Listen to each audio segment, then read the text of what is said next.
Jesus Christ has the greatest power in the universe, and our faith in him gives us access to that power.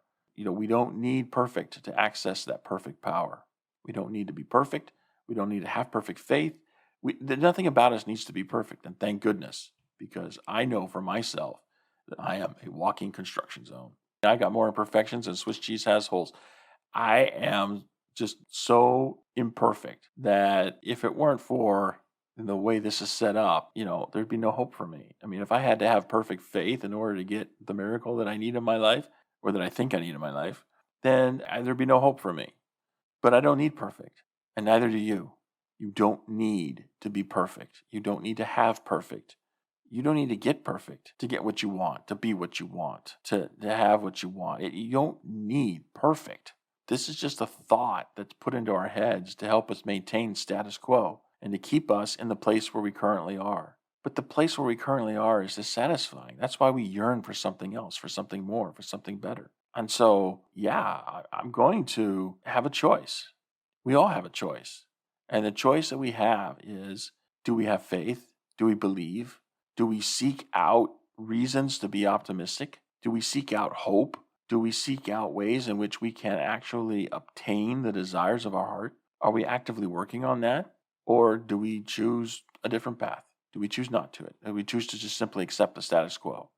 That's really what it boils down to. Will you accept the things the way they are, or do you want something different? And are you willing to work for it? Because really, you can have whatever you want. You just need to be paying the price that you need to pay. If you want a ticket to see the show, you got to pay the price of admission. You pay it in full and in advance. It's not like, well, I'll give you a down payment on the ticket, then you give me the ticket, I go see the show, I'll give you the rest later. No, that's not the way it works. You pay in full and in advance. Then you get a ticket to see the show. And the price you have to pay to see the show might not be the same price that somebody else pays.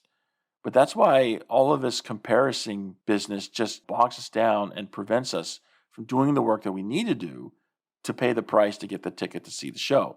It doesn't matter what price someone else has to pay to see the show you want to see. All that matters is the price that you have to pay, because their price can be whatever it is, but you still have to pay your price.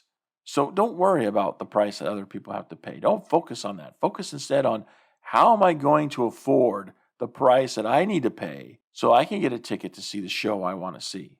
That's where you need to put your focus. And faith is an integral part of that.